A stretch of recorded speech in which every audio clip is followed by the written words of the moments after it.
Welcome to another weekly episode of Life with Pop, the father-daughter pop culture podcast. Coming to you second week here of September 2014. We have a special guest with us this week. If you listen to our special Beatles edition, you're familiar with Zachary. If not, we welcome Zachary to the podcast. Say hello, Zachary. Hello. And this is going to be a special offshoot edition of Life with Pop. We're going to temporarily call this one A Boy's Life. Unless we come up with a better title, that'll be the title of this podcast. Yay. Talking about everything from the perspective of a 9-year-old boy and what Zachary's generation is into as far as pop culture goes. Since our last episode, one of the first big news in our household was the Simpsons Marathon, which recently ended. It lasted 12 days, 552 episodes of The Simpsons. Wow. And whenever we were at home, our TV was on and it was set to FXX for that marathon. For most of those 12 days, that was all that was on in the background of our house. Yep. Nothing else. Nothing else. Except Flista. So how many episodes out of the 552 do you think you watched, About 305, maybe? Zachary? 305? I don't know. Maybe 200. I don't know. I watched maybe 3 hours a day for 12 days, so however many episodes that is. That's what, 6 or 7 a day? No math. So it'd be 86 episodes, roughly. But I've seen every episode since the show's been on. A very popular show in our house. So this week we're going to share our top 5 Simpsons episodes. So Zachary, we're going to start at number 5 and go back and forth. We're going to count down our 5, then my 5, and all the way down to number 1. So start with your number 5 all-time favorite Simpsons episode. Okay, my 5th favorite is the Treehouse of Horror. First one. Treehouse of Horror 1 from season 2. And why do you like that one out of all 25 Treehouse of Horror episodes? Because the aliens were powering the UFO with playing Pong. That was your favorite part? Yeah. Coming in at my number 5 is an episode I like because I'm a big James Bond fan. It is an episode called You Only Move Twice. For those of you who aren't familiar, that's where Homer moves his family into a new town with a new job, and he finds out that his boss may or may not be a James Bond villain at work. So that's my number 5 episode. So Zachary, what is your number 4 on your list? Simpsons roasting on an open fire. Simpsons roasting on an open fire, which was actually a 45-minute first episode of The Simpsons. December 17th, 1989. Yep, Wow. That was a Christmas episode that introduced us to The Simpsons. That sounded weird. Why is that one your favorite? Because it was Christmas, and I loved when Bart pulled down Homer's beard, and Homer ate that kid's donut. It was funny. My number 4 is also a winter-themed episode. My number 4 favorite is Mr. Plow. And I like that one just because I think it's funny to have friends, Homer and Barney, rival snow plowers. But I also like that because they go to a car show, and I'm a big Batman fan, and Adam West is in that episode talking about Batman, and he does the Bat-Tusi. Going to your number 3 episode of all time. And it is Krusty Gets Busted. The episode when Sideshow Bob framed Krusty of robbing the Quickie Mart. Okay, and Bart figures out that Sideshow Bob was framing Sideshow Bob, and then that's when Sideshow Bob started to want to kill Bart and Lisa. Right. My number 3 is Marge versus the monorail. That's when the town of Springfield had money left over and they didn't want to know what to do with it. So Marge suggested that they build a monorail that goes around Springfield, and Homer becomes the driver. And it turns into a musical. And the reason why I like that favorite is Music Man is one of my all-time favorite musicals, and it's kind of a spoof on that musical. And I think it was one of the first Simpsons musical episodes where they actually had songs all the way through the episode. Your number 2? It is Brick Like Me, the Lego episode, when Homer figures out he got hit by comic book guy's statue of the Hunger Games character, and he falls asleep and imagine he is in a Lego land of Springfield. Okay, that was a recent episode. That was just last year, right? And why is that your favorite? Is that just because the Simpsons Legos just came out? Yeah, Yeah. And I got a Scratchy. Scratchy Lego. Yeah. The mystery thing. My number 2 is an episode called Rosebud. Do you remember that episode? Mm-mm. That's where Mr. Burns wants his Bobo back, his childhood teddy bear, and he finds out that Maggie has it, and he tries everything possible to take it from her. Is that the episode when Maggie kills Burns? No, that's who shot Mr. Burns, but it sets that up for in the future from that episode. But it's also popular because the Ramones is one of my favorite bands, and they sing Happy Birthday to Homer in that episode. Number 1, drum roll, number 1 for Zachary's. My favorite episode of all time is Bart the Genius, when he found out Martin finishes in like 2 seconds and he gets 100. So he peeks at it, erases Martin's name and put Bart Simpson, and everybody thinks he is the genius. And Martin is the dumb one, so he's respecting Bart like he's like a millionaire. Something. So Bart switches his test with Martin's, and then what happens to him? He goes to the gifted class, right? Yeah. And he finds out that he has no idea what's going on there. All right? Okay. And my number 1, we already mentioned, but my number 1 is Krusty Gets Busted. And the reason why I like that is it was the first episode of the first season of The Simpsons where it showed that Bart had a do-good side before he was kind of a vandal and a troublemaker. That was the first episode where you were actually had sympathy for him because his childhood idol is potentially not a nice person. A devil. And you also see the similarity between Homer and Krusty the Clown, that they look the same. Yeah.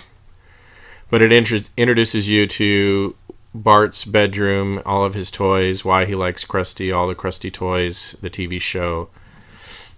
So that was my number 1 all-time favorite Simpsons episode. There's a lot of quotable lines in that show that I still say now. Oh, and an extra one is my 6th, which was the Flight of the Conchords one. The Springfield Elementary Musical. So that's my 6th favorite. That's your honorable mention? Yeah. It just missed your top 5? An episode that just missed my top 5. If I had to pick an all-time favorite Treehouse of Horror episode, it would be episode 4. Where Homer sells his soul to the devil Flanders for a donut. And then Bart also sees a goblin or gremlin on the outside of the bus trying to take the lug nuts off the wheel and crash the bus. And the 3rd episode is when they find out that Mr. Burns is really a vampire. I think it was those 3 segments in the show. I do have favorite scenes throughout the Simpsons years, but not every funny scene is also a good episode. But I also like the Springfield Files episode, where there was a crossover between X-Files. Mulder and Scully from the X-Files investigating a weird ghost sighting in Springfield. And then I also like the episode, I forgot the name of it. The alien, and when he was walking home from Moe's. And people just thought he was drunk and hallucinating. Because he was coming back from Moe's, so everybody thought he was drunk, Yeah. Another scene that I like that makes me laugh is the Treehouse of Horror spoof of The Shining. It's based on Stephen King's The Shining, and that's when Homer goes crazy in the middle of the episode. Woo! I just think that whole segment is funny. And then I also like a segment, I can't remember the name of the episode, but it's when Lisa is in the spelling bee, and Homer goes on the Rib Witch tour. And the scene of him eating Rib Witch after Rib Witch in the restaurant makes me laugh too. If we can find a soundbite, we'll play it on the podcast here so everybody can hear. Or we might just put a link of those scenes on our YouTube page. Yeah. All right, anything else you want to talk about with Simpsons before we move on? Oh, yeah. Who's your favorite Simpsons? My favorite Simpsons character of all time? I think it's Sideshow Bob. My favorite is either Bart or Homer. It's a Bart or Homer? It's a hard decision because both of them I love. Well, when the show first came on, it was geared around Bart, and then I think a lot of parents and teachers complained that Bart was not a good role model, and the show gradually shifted focus to Homer. But I like Comic Book Guy. I like Sideshow Bob. Oh, I wasted my life. that was funny. I also like Gil, the salesman. That's a spoof on the Jack Lemmon character from Glengarry Glen Ross. I like Gil and the fact that, ha-cha-cha, I think I made a sale, and he always fails. That's our Simpsons recap. If you do like Simpsons and you can get the FXX channel, they do have Simpsons blocks every day. And they show like 4 episodes in a row back to back. So you can set your DVR and you can watch Simpsons anytime. We're looking forward to the new season starting. I'm not sure if I'm going to like a Family Guy Simpsons crossover, but that's supposed to be the first episode of this season. And it's rumored that they're going to kill somebody off this year. Please not a Simpson. Who do you think it's going to be? I think it might be either Sideshow Bob, Grandpa, or Mr. Burns or something like that. I think it's going to be Krusty the Clown. That's what I think it's going to be. I don't want it to be, but I think he's going to have too many heart attacks and he's going to kick over and die. I do not want it to be Simpson, but I'm afraid it might be Grandpa. Could be Grandpa. So we'll have to wait and see, and as soon as we find out, we'll let you know. And since the theme is A Boy's Life, Zachary has picked the next topic. It is it your favorite cartoon and show of all time? I think so, and my second's Pokemon, of course. So Simpsons is number 1, or the next show is number 1? SpongeBob, Pokemon, and then Simpsons. That's my top 3. And then Adventure Time and regular show. So those are your top 5 cartoons? Yep. So we're talking about SpongeBob SquarePants today. Yay! And Zachary is going to talk a little bit about SpongeBob. I think my favorite episode I showed to my dad over here. It's called Something Smells. It's when SpongeBob he wanted to make a sundae, but he didn't have ingredients, so he used ketchup, onions, and peanuts, and a bunch of other stuff. So it made him have bad breath. So everybody's running away from him, and everybody's like turning into ash and stuff. And he walks over to Patrick, and Patrick does not have a nose, so he doesn't know what's wrong with SpongeBob. So he's like, show me what's wrong. So SpongeBob walks over to a building. He's like, hi, and even the building just runs away. So then later, we don't have to spoil the whole episode. Oh, okay. What? You don't want to give away the ending. We never want to give away endings. Yeah, okay. Except that Darth Vader is Luke Skywalker's father. Oh! All right, so let's back up a second. How did you get introduced to SpongeBob SquarePants? Did you see the cartoon first? Did you have a toy first? No, I remember it was Fairly Odd Parents, and then Dylan showed me SpongeBob. So your brother showed you a SpongeBob cartoon, and then you got hooked? Yeah. Because I remember every time I woke up and I came downstairs, Dylan and Calista would be sitting on the floor watching Fairly Odd Parents. And then Dylan turned on SpongeBob. And then Calista, Dylan, and I were just watching SpongeBob all day. Which you still do. Yeah. Your brother got you introduced to SpongeBob, and then came inheriting your brother's SpongeBob toys. Yeah. And then came the SpongeBob movie. And then you started collecting video games and the box set DVDs. Yeah, and the seasons and episodes. And your favorite episode is called, once again? What's it called? Something Smells. Something Smells. Do you remember what season it's from? Season 2. Season 2? Yeah. And then what other exciting SpongeBob news is there? There's a movie coming out, right? Yeah, the trailer hit. 2015. We saw the trailer in front of what movie? Ninja Turtles. And they can find the trailer online at YouTube. And what's your favorite part of the trailer? What part makes you laugh and want to see the movie? What's the plot of the movie? Do you know?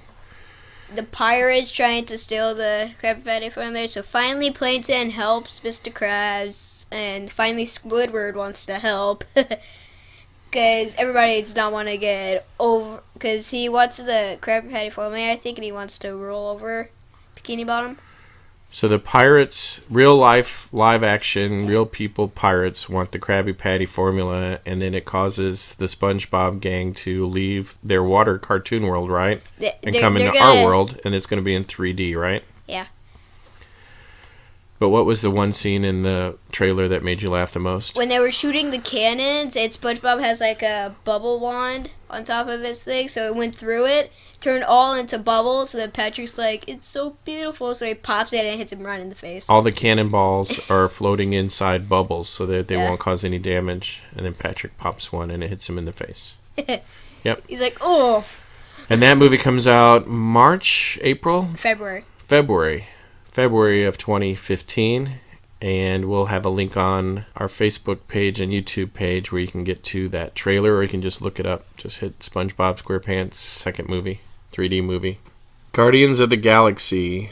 Personally, I didn't have a lot of high expectations for this movie, didn't know what to expect. I had never heard of Guardians of the Galaxy except for cosmic comic books that Marvel produces, and I never got into the really out there space cosmic stories that Marvel had. I always liked my heroes in Manhattan or in the real world where Marvel had a lot of their characters. Like Captain America, Spider-Man, Avengers, Fantastic Four, Hulk, Iron Man, those kind of superheroes. But surprisingly, it was a very good movie, right? Yeah. It is kind of a cross between a Fifth Element and Star Wars and superheroes all rolled together. Not too much of an origin story. You just find out about the characters based on how they speak and act and what they do in the movie and what they reveal as the movie goes on. It moves along at a very quick pace. You get introduced to a lot of the characters. All the characters are pretty much likable. Do you have a favorite character in the movie?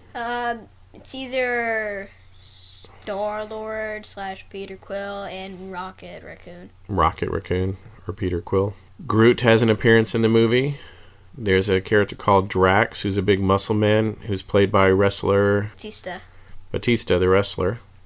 And then Zoe Saldana plays Gamora. Yep, and she's also plays Lieutenant Uhura in Star Trek, and she's been in some other movies as well. But a very well done movie, very intricate plot. But basically, it's one of those movies where you don't have to really think about the plot or pay attention to the plot too much, because the movie just throws everything into it that you would possibly want in a sci-fi movie. So if you go into it as a mindset of it's a new Star Wars for your generation, I think you'll be pleasantly surprised and entertained more if you're going in looking for a traditional superhero movie, because it's really not one of those. It's more of a science fiction space movie. Favorite part of the movie, Mr. Zachary? Let's see. Ooka chaka. No? No, I think it was either when Rocket made Peter buy that guy's leg off. He was like, "You want what?" Oh, one of the plot devices in the movie is that Rocket says he needs this guy's artificial limb in order to carry out this jail escape. And also, it's like, okay, we get this thing last, so you see Groot in the back just get it, and then it's like, or first. Right. That was funny.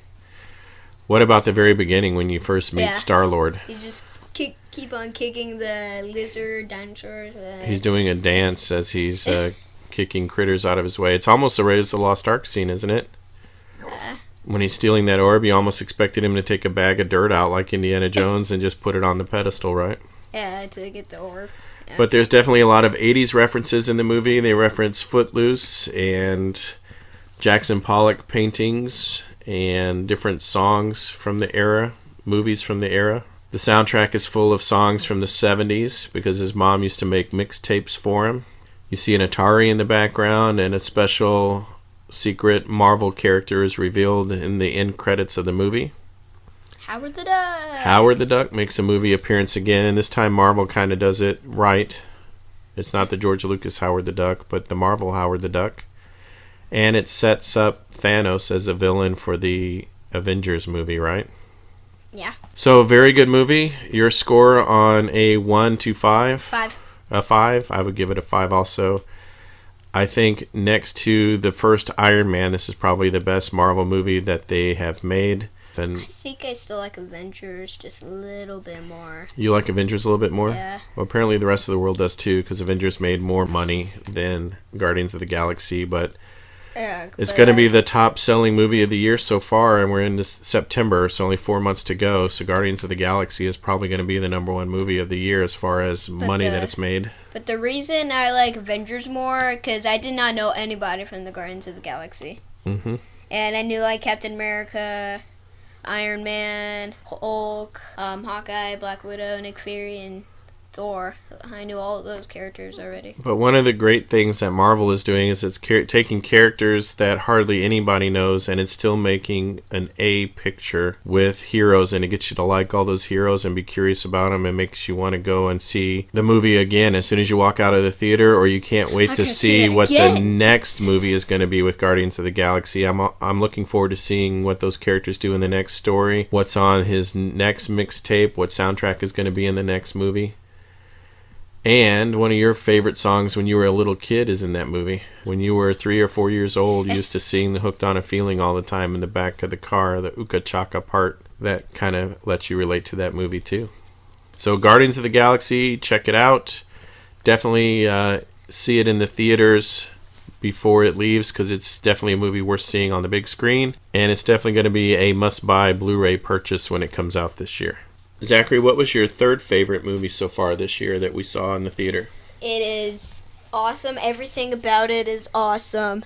And it is the Lego Movie. Starring the same star of Guardians of the Galaxy, right? Only Emmett, the voice of Emmett, was Star-Lord in the Guardians of the Galaxy. And that is played by Chris Pratt, right? Chris Pratt, who with Lego Movie and Guardians of the Galaxy this year and the new Jurassic Park movie next year, he's going to be in blockbusters to come. His career is off to a great start. So Lego Movie, what's the plot summary of the Lego Movie? Try to get the Craggle, or Emmett has the piece of resistance. What's the villain's name in the Lego Movie that everybody's going to stop from? President Business / Lord Business. Right. And basically, they're trying to get the Craggle onto the Craggle lid onto the Craggle, and that stops Lord Business from freezing everybody in Lego Town, on right? Taco Tuesday. So it sounds like a crazy plot, but as you watch the movie, it's actually a very well done movie. There's lots of funny Lego things happening all around the screen. It's definitely worth seeing in the theater for sure, or on a very big HD TV. If you know like Lego Ninjago, you can like spot the green ninja around. There's a little bit of all the Legos over the years in the movie, Superman, and there's lots of things that are going on at the screen at the same time. Milhouse from Simpsons makes an appearance in there. Harry Potter characters, Lord of the Rings characters, the original Spaceman from the very first Lego set. Michelangelo. Mm-hmm. A lot of the DC superheroes are in there. Batman has a huge role in this movie. I am Batman. And it's very well done. It's done all in Legos, but it's animated as well. There's a lot of in-jokes for adults, jokes for kids. Very family-friendly movie, and is probably my favorite movie of the year so far. Probably Lego Movie, and then a tie between Captain America Winter Soldier and Guardians of the Galaxy. I put those at tied for second, so those are probably my top 3 favorite movies so far this year, with only 4 months left to go. So what else do you want to say about Lego Movie? My favorite part was when Emma was in the car. He was like, oh my gosh, I love this song. And then they played the Everything is Awesome song for like 2 minutes. And then it ends. I'm trying to think of what my favorite part is in the movie. I like the fact that Batman was in it. I like the Where's My Pants? But probably the Star Wars jokes that were in the movie too were funny. Punch it. And Superman, Green Lantern. Was Aquaman in there too? Or is it just Superman and Green Lantern? It was Superman and Green Lantern that were fooling around. It's like, Superman was making fun of Green Lantern, didn't want to hang around with him. It's like, how can this get any worse? Oh my gosh. So, Lego Movie on a scale of 1 to 5. 5. I would also give it a 5. The music is annoyingly good. Stays in your head after you leave the movie. Yeah. We were all like singing it for a week. Mm-hmm. And they hide the song in the different scenes in Legos too. Like it's playing on the old-timey piano in the Western the Trevious is playing bar. the Everything is Awesome. Yeah, so the Everything is Awesome theme is throughout the movie, but it's kind of Easter eggs. If you pay attention and listen to the soundtrack, you'll hear it throughout the movie. But I like it. I give it a 5 just because it's probably the best portrayal of Batman in the movie. Entire Batman movies is in this movie. And you like it because you like Emmett. And Legos. and Legos in general. So if you're a Legos fan, check out the Lego Movie. It's on DVD and at Redbox. So if you haven't heard so far or got the gist of the podcast A Boy's Life, some of our favorite things are Marvel superheroes, Batman, James Bond, Simpsons, Legos, Ninja Turtles, SpongeBob. Not Guardians of the Galaxy. That's not a kid's movie.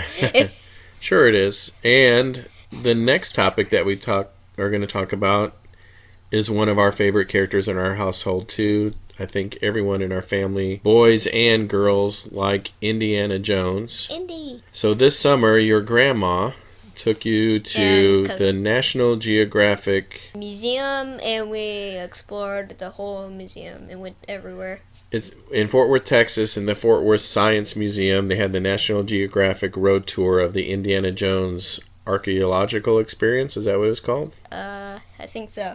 But at the beginning, they had Harrison Ford talk for like 2 sentences and stuff. So Harrison Ford greets you at the beginning of the exhibit. Is he playing himself or is he playing Indiana Jones? Himself. He was just like, just like speaking. Indiana Jones, the penitent man. Is that what it sounded like? So Harrison Ford introduces the Indiana Jones exhibit, and tell them what you saw in the exhibit. What kind of things did they have there? We saw the costumes and like clips from the the movies, and like the statues, and like I think it was the second or first, but like they had the minecart where Indy, Short Round, and the girl, Willie? Yeah, Willie. And, like, because half of it was just minecart scene. They just had the toy just rolling. Yeah, they actually had the toy on the thing and all of them screaming. So let's back up a little bit. So when you walk in, you see Indiana Jones' whip, leather jacket, pants, shoes, and his famous hat from Indiana Jones' Temple of Doom. You saw Willie's red sequin dress from the beginning. And Short Round's costume. And you actually saw they're called movie props, right? Yeah. So you actually saw the working model of the mine car on the rails. The idol. On Ark. exhibit there, right?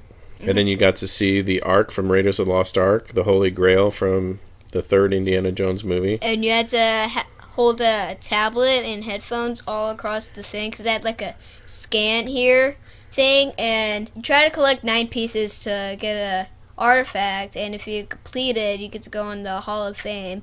And like you just scan the tablet, because like the back was like a scanning thing, and you get to play a game, and if you complete the game and puzzles, you go in the Hall of Fame. So it was an interactive exhibit where they gave you like an iPad and set you loose, and you had to hunt, find, play games, and find these 9 artifacts, right? Yeah. And if you found all 9, you got on a Hall of Fame board for that day, right? Yeah.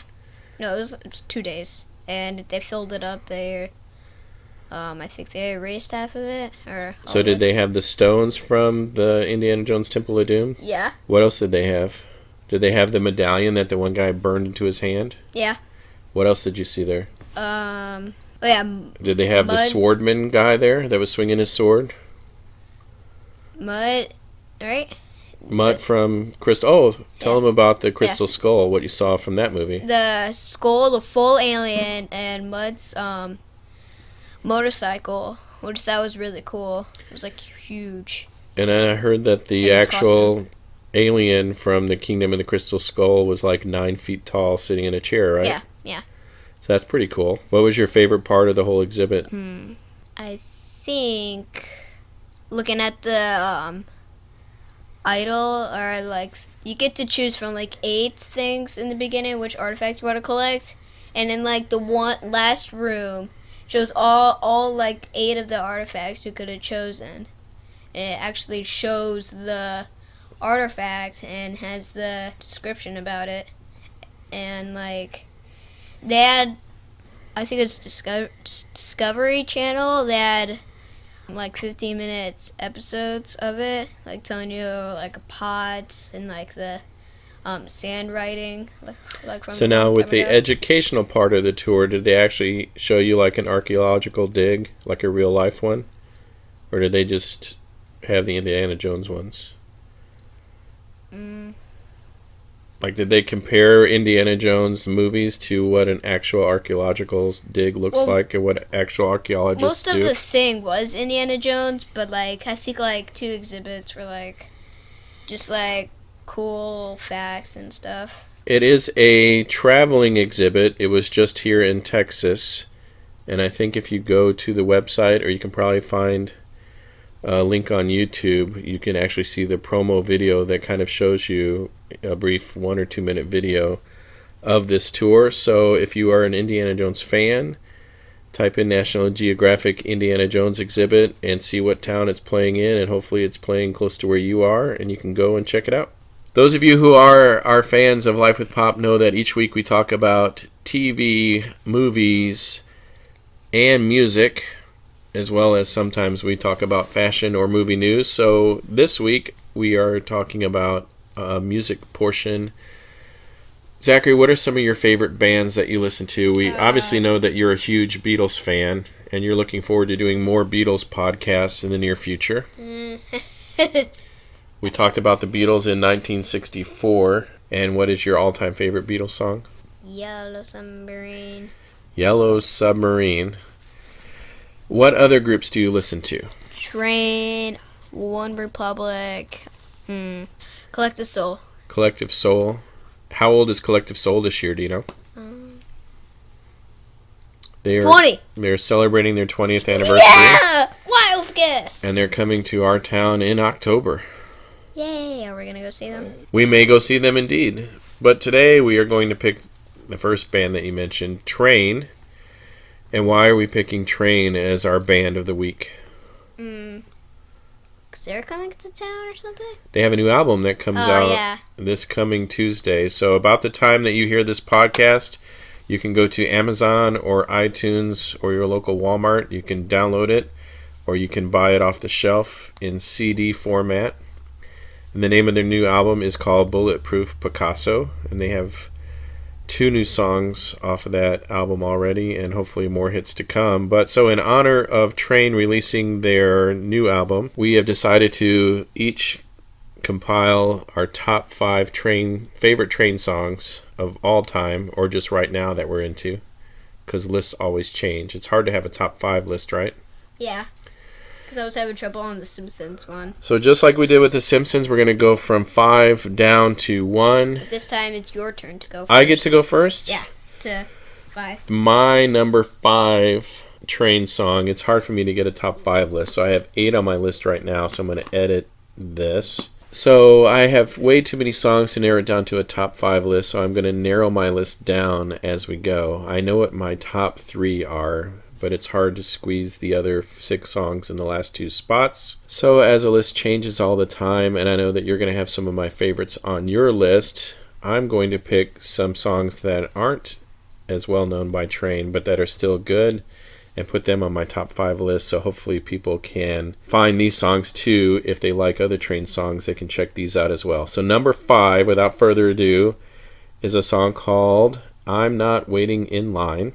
And it's from the For Me It's You album, which came out in 2006. The reason why I picked this song is it has a good hook. It's a rock song. It's when they were getting away from some of their mandolin and acoustic type of songs and trying to bring other band members into their music. There's a lot of piano and guitar and bass in their songs. So it's a straightforward rock song with a good hook. I'm Not Waiting in Line. Check that one out. That's my number 5. My number 5 is, of course, Save Me San Francisco. Save Me San Francisco.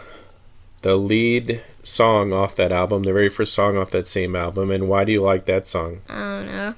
You just like that lyric, oh hell no. I've been yes. And I've been oh hell no, right? Because you get to swear while you're singing in the backseat of the car. I thought it was oh hello or something like that. I don't know. No, it's oh hell no. So why do you like Save Me San Francisco? Because that's where we're. Because it has a swear word in it. Well, all right. So now we're on number 4. My number 4 song, because it's a different style from the others, 50 Ways to Say Goodbye. It was off their last album. And I like it because there's kind of Spanish mariachi trumpets on it. And it's just a funny song. If you listen to the words of the song, it's basically different ways to off your person that you love. And it also spawned a pretty cool app that you can download for free and play. Yeah, I love that app. So 50 Ways to Say Goodbye is my number 4 song. My number 4 is Drops of Jupiter. Drops of Jupiter is number 4? Yeah. And why do you like Drops of Jupiter? Oh, no. I just like the train songs because they're easy to sing. Sing. All right. My number 3 song is probably one of their first hit songs. It's a song called Meet Virginia, and it's a song that introduced the world to train. It was their first hit song, and it kind of has a bare bones sound at the beginning. I think it's just a plucky guitar and him singing, and then it kicks into the band on the chorus. Meet Virginia is my number 3 favorite song of Train. My number 3 is 50 Ways to Say Goodbye. 50 Ways to Say Goodbye is your number 3? Yeah. So we weren't far off. That was, what, number 4 on my list? Yeah. Why do you like 50 Ways to Say Goodbye? Because the app, and I think it's funny because it's like she was looking at the construction worker in the music video, and the old guy just ran over her head, and you saw her head come out of her body, and the kids are playing soccer with the head. So now are we on number 2? Yep. My number 2 song, I think, is Drive By. Is my number 2. Just because it was catchy when it came out, it was another different sound from them. They had just come off the mandolin kind of sound of Marry Me, Hey Soul Sister, Mermaid. the acoustic of Save Me San Francisco. Those were all big hits on that album.